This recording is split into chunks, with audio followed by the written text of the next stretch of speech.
브레이크 세포 재생 솔루션. 세포에 물을 채우면 됩니다. 물 얘기가 야 좋다. 물 얘기가 1번으로 나오네요. 물이 중요하죠. 그러니까 저희가 좀 전에 세포의 건강도를 측정을 할 때도 그중에서 하나가 세포의 수분도를 측정을 했잖아요. 그만큼 수분이 굉장히 중요하다는 건데요. 인체에서 수분이 가장 많은 퍼센트를 차지하지만 사실은 나이에 따라서 평균적으로 다르거든요. 뱃속에 있는 태아 같은 경우는 수분량이 97%나 돼요. 근데 나이가 들수록 점점 줄어드는 거 보이시죠? 그래서 노인이 되면 50%밖에 남아있지 않습니다. 그럼 역으로 생각하면 뭐냐면 세포의 수분도가 빠질수록 늙은 세포이기 때문에 역으로 세포를 젊게 돌리려면 수분량이 충분해야 된다는 거겠죠. 그래서 오늘은 세포에 물을 줄 수 있는 방법을 알려드릴 거예요. 예. 뭘까요? 세포, 내 몸에 있는 세포에 물을 주는 방법. 물을 준다. 물 마시는 거 아니에요? 마시는 거 아닌가요? 그죠? 마시는 거 아닐까요? 말 마시면 주는 거 아닌가요? 정답. 굉장히 간단한 방법이죠. 이게 되게 어렵게 생각하실 줄 알았는데 이렇게 원리를 금방 이해하실 줄 몰랐어요.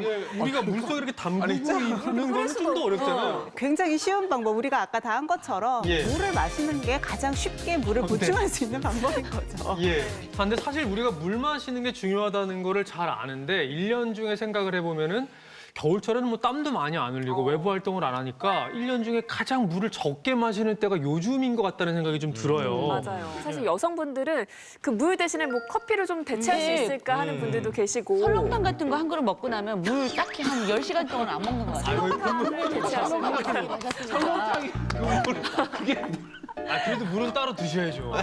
아니, 설렁탕은 국물 아니에요? 국물? 예. 근데 그걸로 물을 좀 대체할 수 있을까라는 그러니까 몸이 의문이 안 원한다 드는데 이거죠. 아니 근데 사실 일반 물을 마시기엔 좀 맛이 없잖아요. 어떤 물을 마시는 게 좀 세포 재생에 도움이 될까요? 우리가 이제 물을 많이 마시라고 해서 차를 마신다거나 내지는 얘기하신 것처럼 설렁탕 국물 같은 거 드셨을 때는 세포에는 별로 물을 줄 수가 없어요.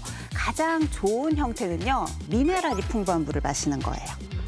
미네랄. 얘기는 들어보셨죠? 들어봤죠. 네네. 실제적으로 얼마나 중요한지도 실험이 있어서 관련된 연구를 좀 설명을 드릴게요. 닭을 대상으로 한 실험인데요. 닭의 모이에 미네랄이 있고 없고 차이예요. 같은 닭이에요? 미네랄이 없는 모이를 먹였을 때는 영양 흡수를 못하니까 모이를 먹는데도 살도 찌지 않고 털도 오히려 저렇게 듬성듬성 빠지는데요. 미네랄이 충분한 모이를 먹인 닭은 영양 흡수가 아주 잘 돼서 건강하고 토실토실한 거 볼 수가 있죠. 야, 이게 진짜 차이가 엄청나네요. 모이를 안 먹은 게 아니에요. 저 왼쪽 닭도 모이를 먹었는데 모이에 미네랄이 포함이 안 돼 있으니까 예. 생체 대사가 제대로 이루어지지가 않은 거예요. 근데 우리 세포도 똑같거든요. 미네랄의 밸런스가 적정하고 미네랄이 많은 물을 먹을수록 내 세포에 물을 더 잘 줄 수 있다는 거죠. 네.